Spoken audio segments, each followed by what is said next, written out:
오늘 우리에게 주시는 하나님의 말씀은 신약성경 요한복음 15장 12절부터 15절까지의 말씀입니다. 제가 가진 성경 신약성경 174페이지에 기록되어 있는 말씀입니다. 요한복음 15장 12절부터 15절까지 말씀 4절밖에 되지 않으니까 오늘 우리에게 주시는 말씀이라 생각하시고 한 목소리로 합독하도록 하겠습니다. 시작.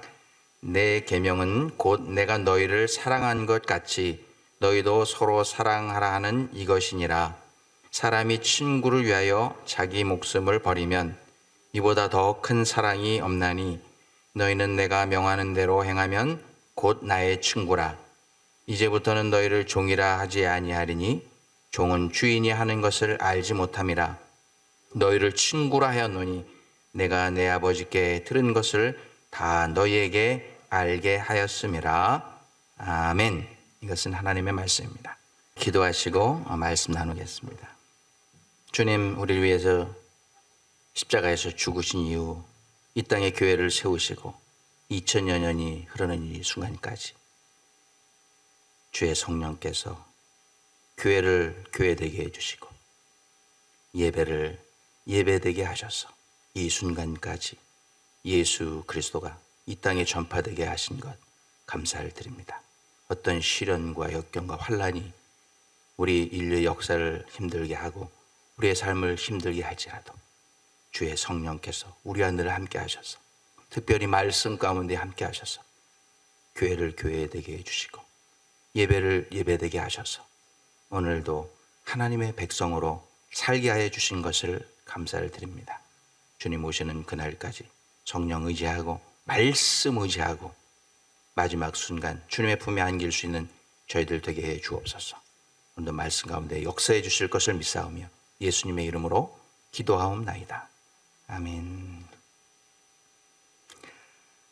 오늘은 우리가 함께 읽은 말씀 가지고 절친, 베스프란드라는 제목으로 말씀을 나눌 텐데 말씀 나누기 전에 영상 함께 보시고 말씀 나누겠습니다.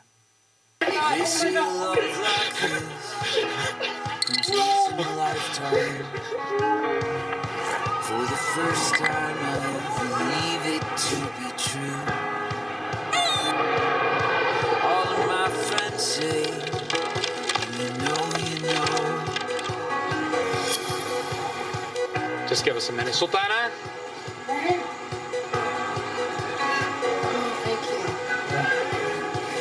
I have to open it right here. No! Oh my God!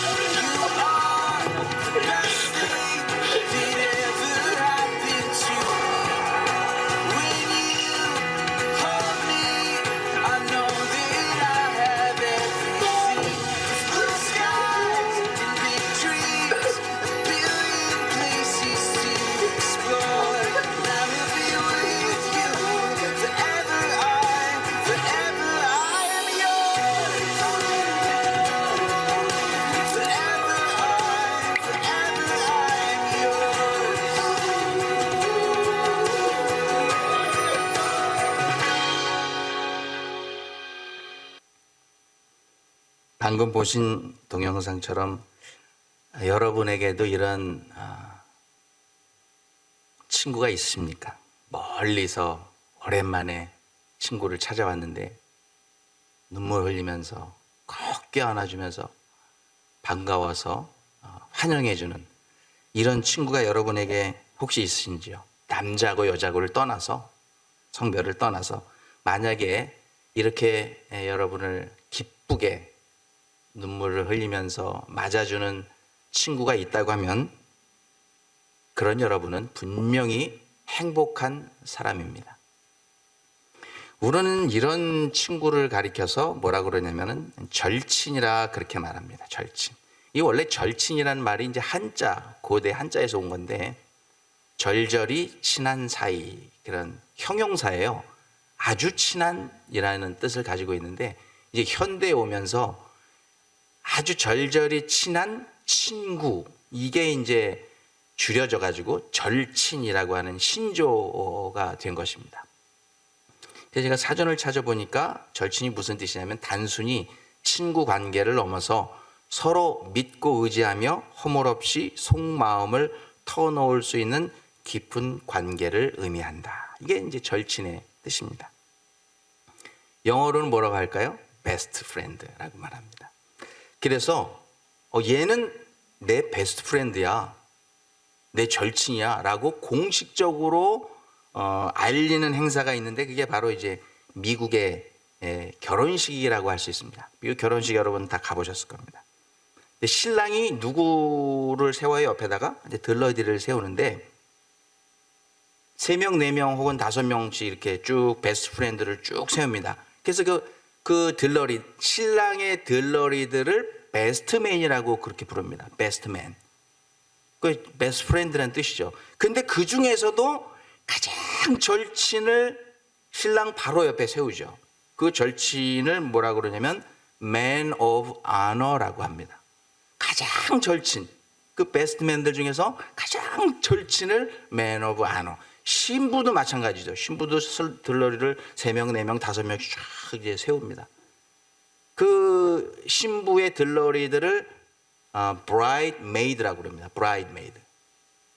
그러니까 신부의 시종을 드는 그런 maid라고 그러는데 신부에게 가장 가까이 서 있는 maid를 maid of honor라고 그럽니다. 가장 절친, 신부 바로 옆에 세웁니다.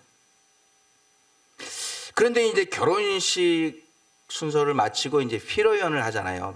피로연 장소가 교회에서 하면은 또 친교실이 될 수도 있고 또 결혼식장에서 하게 되면 또 다른 그런 레스토랑트가 될 수도 있는데 이제 그 피로연 할 때 보면 그 신랑하고 가장 친했던 이 Man of Honor 절친이 뭘 합니까?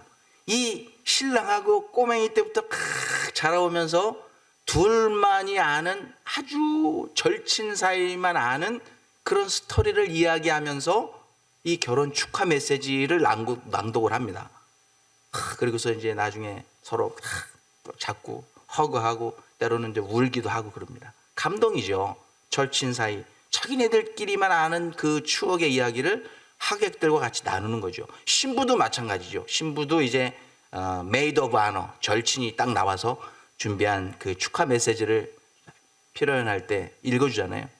자기네 어려서부터 자라면서 자기들끼리만 아는 절친들끼리만 아는 이야기를 백그라운드로 해서 그 축하 메시지를 하면 대부분 웁니다. 막 그렇게 신부가 울고 그냥 신랑 신부만 우는 게 아니라 이제 왔던 하객들이 그 절친들 사이만 알았던 그 아름다웠던 추억 이야기를 쫙 해주면서 그 축하 메시지를 읽고 이야기하면 하객들도 이제 웁니다. 그리고 이제 그 컵을 땅땅땅땅땅 이렇게 스푼으로 쳐서 키스하라고 또 그렇게 그런 걸 우리가 보게 됩니다.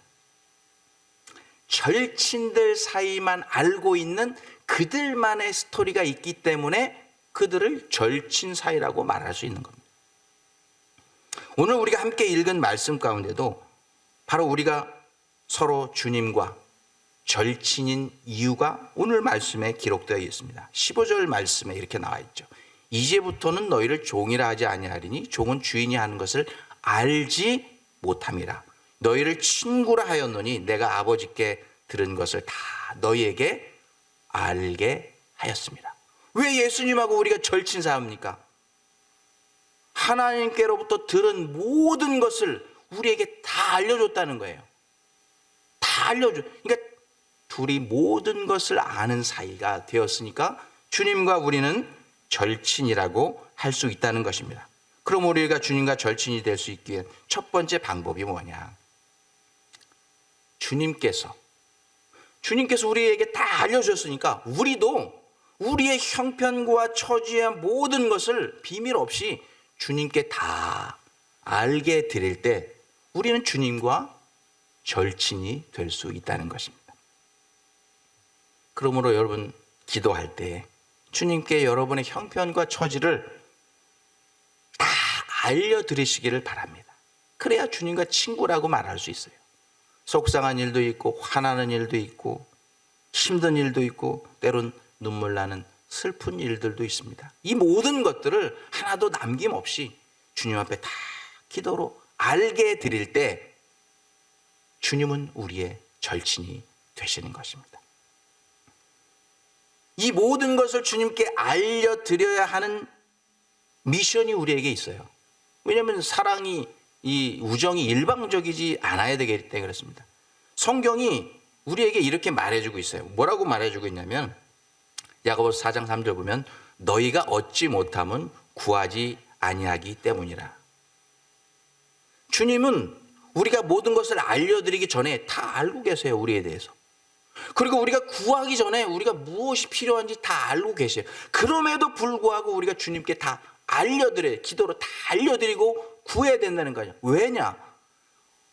우리가 얻지 못하는 것, 우리가 받지 못하는 것은 구하지 않기 때문이라는 거예요.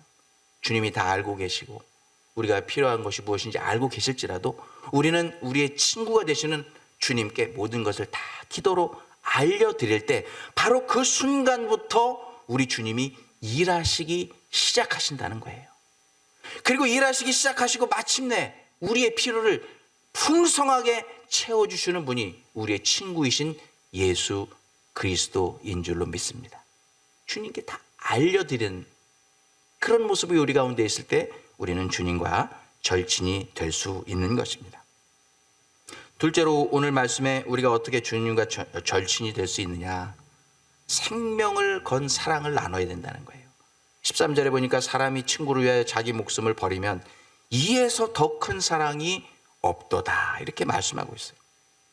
우리의 참 친구 되신, 우리의 절친이 되시는 예수님, 우리를 위해서 목숨을 걸고 이 땅에 오셨습니다. 그리고 마지막 피 한 방울 남기지 않으시고 생명을 다 내어주시고 목숨을 다 내어주시고 우리를 사랑해 주셨습니다. 온 인류의 가장 위대한 사랑을 이루셨습니다. 그리고 우리를 뭐라고 불러주셨다고요? 친구라고 불러주셨다는 것입니다. 주님이 모든 생명을 바쳐서 우리를 구원하시고 우리를 친구라고, my best friend 라고 불러주셨으면 이제 우리 순서입니다. 우리가 리액션을 해야 될 거 아닙니까? 주님, 그러한 주님의 사랑을 내가 받았습니다. 그 은혜를 받았습니다. 이제는 내가 그 주님께 생명을 다해서, 목숨을 다해서 주님을 사랑하겠습니다. 이런 고백, 리액션이 있을 때 우리는 주님과의 참된 절친이 될 수 있는 것입니다. 이제 우리 순서입니다. 우리가 리액션을 해야 될 거 아닙니까? 주님, 그러한 주님의 그 아주 아름다운 우정 이야기가 나오죠. 그 다윗과 요나단의 이야기입니다. 사무엘상 18장 1절 보면 이런 말씀이 기록되어 있어요. 다윗이 사울에게 말하기를 마침에 요나단의 마음이 다윗의 마음과 연락돼요. 요나단이 그를 자기 생명같이 사랑하니라. 여러분, 겉으로 볼 때는 다윗과 요나단은요 정적입니다. 정적이 뭐예요? 정치적인 적이에요. 원수요. 에네미예요. 에네미. 왜냐? 세상적으로 육신적으로 볼 때는 이스라엘의 첫 번째 왕이었던 사울 왕의 그 왕위를 계승할 왕위 계승 서열 1위가 누구예요? 요나단이에요. 사울 왕의 아들. 그런데 영적으로 보면 하나님께서는 사무엘에게 가서 다윗을 택하여 기름 부어서 이스라엘의 왕으로 세워라. 그러니까 영적인 그런 눈을 들어서 보면 왕위 서열 1위는 누굽니까? 또 다윗이에요. 그러니까 영적인 서열 1위, 육적인 서열 1위가 다윗과 요나단이에요. 둘은 적이 될 수밖에 없어요. 누군가를 죽여야만 자기가 왕이 되는 그런 사이가 됩니다. 그런데 요나단은요 다윗과 함께 하시는 하나님을 보았어요. 그리고 하나님이 함께 하시는 다윗을 그의 영의 눈을 열어서 보았습니다. 그리고 이 육적인 권세자가 되는 것, 그것을 내려놓습니다. 하나님의 뜻을 따르기 위해서 그의 권세를 내려놓고 목숨을 걸고 생명을 다해서 다윗을 아버지의 칼과 창으로부터 지켜냅니다. 자꾸 그러니까 이 사울 왕이 이제 하루는 화가 나가지고 이놈의 자식, 네가 다윗을 안 죽이면 네가 죽어 이놈아, 이 멍청한 놈아. 그리고 자기 아들까지 죽이려고 합니다. 화가 나가지고. 그러나 요나단은 마지막 순간까지 다윗을 목숨을 걸고 생명을 걸고 아버지로부터 지켜내는 모습을 발견할 수 있습니다. 그저 다윗과 요나단이 여러분이 생각할 때는 둘이 성격이 잘 맞아서 그런 사랑을, 그런 우정을 나눴다고 생각하십니까? 둘이 뭐 기브 앤 테이크가 되는 게 있어서 둘이 그런 절친이 된 것입니까? 그렇지 않습니다. 둘이 이렇게 생명까지 나누면서 목숨까지 바치면서 절친이 될 수 있었던 이유는 하나님 안에서 그들이 서로 사랑하는 친구가 되었기 때문입니다.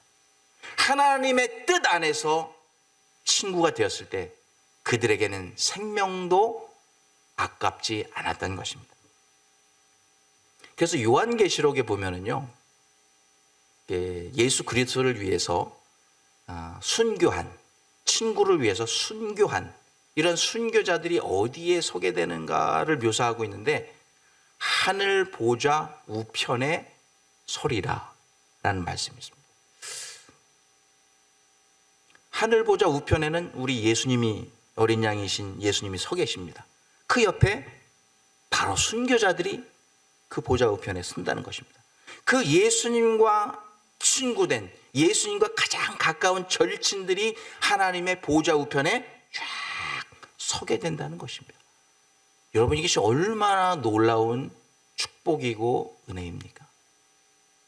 이 과거에 많은 순교자들이요, 성도들도 있고 목회자도 있고 선교사도 있고 여러분 직분자들도 있었습니다.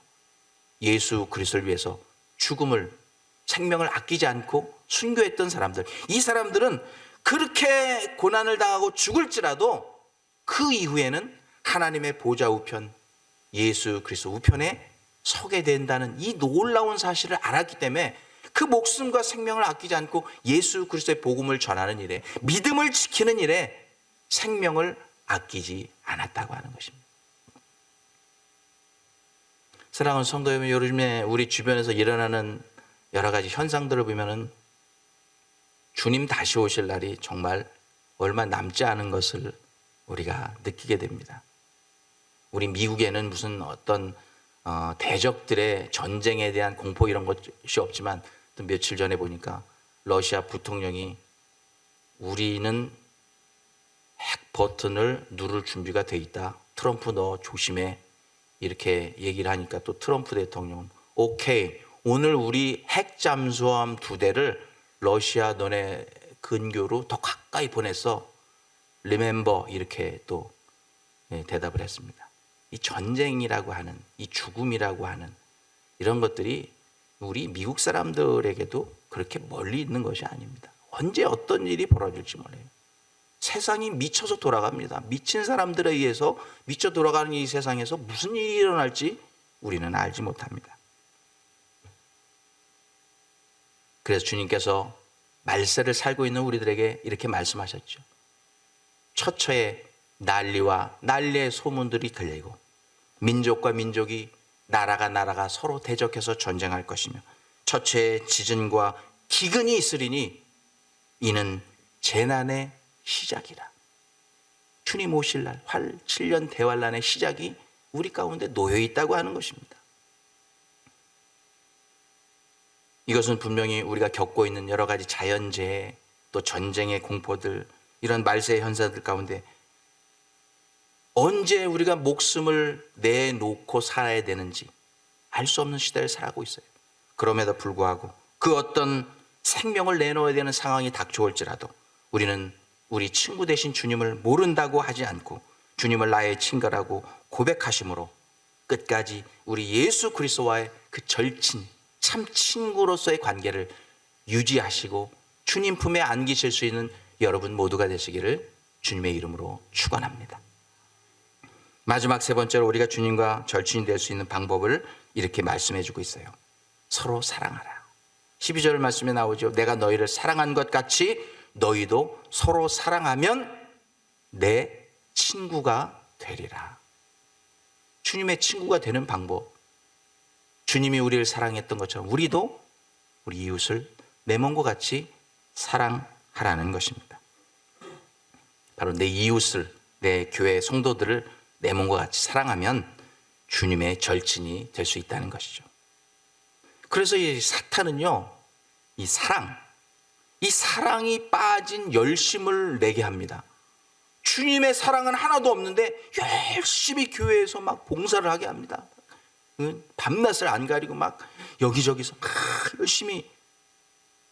오늘날 보니까 주님의 사랑이 쏙 빠진, 나 혼자 열심을 냈던 그런 기억들을 우리가 생각해낼 수 있습니다. 충성을 열심히 하는데 주님의 사랑이 빠진 충성, 헌신 열심히 하는데 주님의 사랑이 빠진 헌신을 하게 될 때가 있습니다. 그렇게 열심히 주님의 사랑이 빠진 헌신과 열심과 충성을 하도록 만드는 것이 사단의 기가 막힌 전략입니다. 그러므로 우리는 매 순간순간마다 우리 자신을 점검해 봐야 됩니다. 내가 살아가는 가족, 내가 살아가는 자녀, 부모와 자식과의 사랑 가운데 우리 주님의 사랑이, 그 알맹이가 거기에 있는가? 내가 남편과 아내로서 서로 사랑할 때 정말 그 사이 관계에 주님의 사랑으로 사랑하고 있는가? 내 형제들을 사랑할 때, 내 이웃을 사랑하고 우리 함께 섬기는 교회 성도들을 사랑할 때 그 가운데 그 릴레이션십 사이에 주님의 사랑이 거기에 들어있는가? 우리는 매 순간 그것을 점검하면서 신앙생활을 해야 한다는 것입니다. 그래야 어느 날 순간 막 허탈해지고 배신감 느끼고 원망감에 쓰러져서 그냥 절망 가운데 쓰러졌을 때, 그때 우리가 일어날 수 있는 힘이 무엇입니까?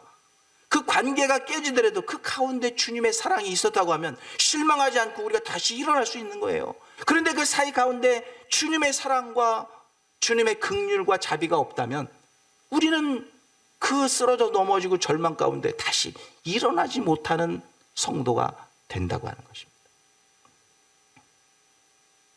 주님의 사랑으로 사랑하면서 사는 것이 우리에게 너무도 중요합니다. 서로 사랑하는 것, 그것이 주님의 친구가 되는 것인데 주님의 사랑이 그 가운데 있어야 된다는 거예요. 여러분도 얼마 전에 미국 뉴스를 통해서 보신 분이 계실 것입니다. 미국의 두 아주 친한 절친의 이야기입니다. 한 교회를 주일학교 어린 이때부터 같이 자라온 친구들인데 이제 성인이 돼서 결혼을 했습니다. 그래서 이 친구는 결혼해서 두 아이를 낳고 또 한 친구는 6 아이를 낳았습니다. 그래갖고 이제 행복하게 살면서 애들도 왔다 갔다 교제하고 부부들끼리도 다 이렇게 친하게 지내는데 베스트 프렌드, 절친인데 이제 어느 날 6명의 아이를 둔 이 엄마가 갑자기 이제 암에 걸리게 되죠. 암에 걸려서 항암 치료를 받기 시작하는데 머리 다 빠지고 이제 그래도 나을 줄 알았는데 이제 더 이상은 안 되겠습니다. 그래서 이제 사형 선고를 받죠. 죽음을 맞이할 준비하십시오.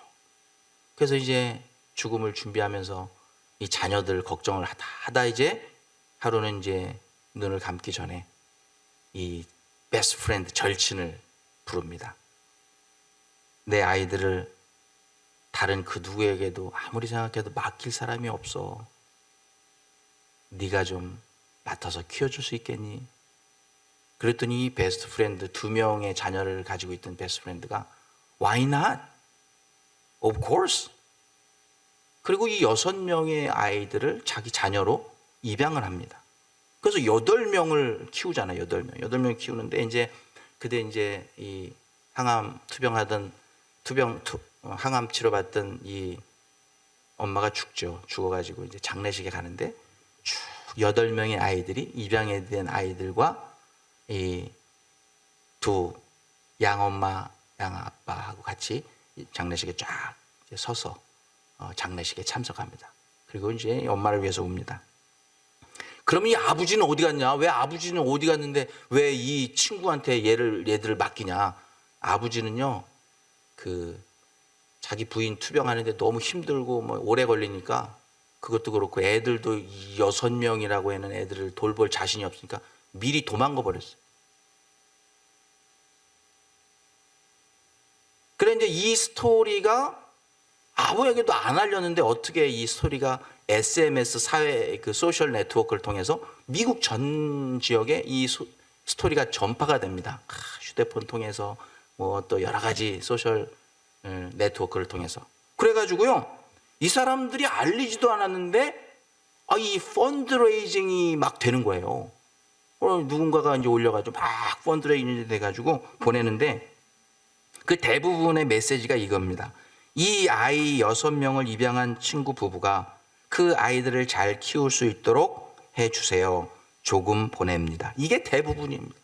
뭐 1불 보낸 사람도 있고 5불 보낸 사람도 있고 100불, 10만 불 보낸 사람도 있고, 이 스토리, 이 아름다운 예수 그리스도의 사랑의 스토리를 입으로 사랑하는 게 아니라 주님의 사랑으로 사랑하는 이 모습을 보고 실천하는 사랑, 예수 그리스도의 사랑을 보고 이들이 감동을 받아서 많은 성금을 보내주어서 애들 큰 어려움 없이 잘 키워 나가고 있다는 것입니다. 사랑하는 성도, 우리 주님은 주님 안에서 서로 사랑하는 사랑을 이 두 절친 이야기와 같이 우리들에게 그런 사랑을 하기를 요구하십니다. 입술로 사랑하는 친구 말고 실천으로, 행동으로 사랑하는 친구 관계가 되라고 우리에게 말씀하고 있는 것입니다. 그때야 비로소 우리도 주님의 참 절친이 될 수 있는 것입니다.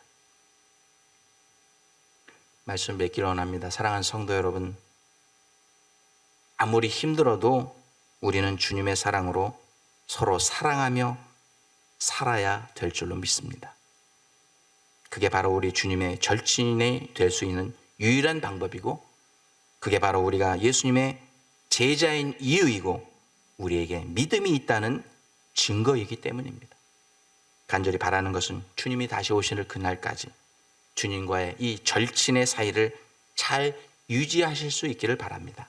어떻게? 첫 번째는 아무리 힘들어도 여러분의 어려운 상황들 다 절친이신 주님께 기도로 알게 해드리세요. 그리고 어떤 시련과 환난이 찾아와도 목숨을 잃어버리는 순간이 올지라도 주님을 버리지 않는, 예수님은 내 친구가 아니야 라고 부인하지 않는 그 믿음을 끝까지 소유하시고, 마지막으로 여러분의 가족과 이웃과 형제를 주님의 사랑으로, 실천으로, 행동으로 사랑하십시오. 그러면은 주님께서 마지막 때에 우리를 그 품에 안아주시면서 분명히 이렇게 얘기하실 거예요. 그래, my best friend, 내 절친 잘 왔다, 잘했어, 수고했어 하면서 아까 우리가 영상 본 것처럼 우리를 품 안에 꼭 안아주시면서 우리도 기쁨의 눈물 흘리면서 주님 품 안에서 천국에 입성할 수 있는 하나님의 아들 예수 그리스도의 절친이 될 수 있는 줄로 믿습니다. 기도하겠습니다. 하나님, 우리는 정말로 주님의 백성이 될 수 없는 그런 자격 없는 사람들인데 우리를 주님의 백성 삼아주시고, 그 중에서도 또 우리를 주님의 자녀로 삼아주시고, 그 중에서도 또 우리를 주님의 친구라고 부르시고 생명까지 아끼지 않고 우리를 구원해 주신 것을 감사를 드립니다. 이 모든 것을 주님 다시 오시는 그 순간까지 기억하고, 우리가 이 땅에 사는 동안 그 어떤 시련과 환난이 우리를 찾아온다고 할지라도 그 주님의 절친의 사랑, 생명을 아끼지 않았던 사랑을 우리가 기억하면서 끝까지 믿음 지키고 주님과의 귀한 친구의 사이를 지켜갈 수 있는 저희들 되게 하여 주시옵소서. 예수님의 이름으로 기도하옵나이다.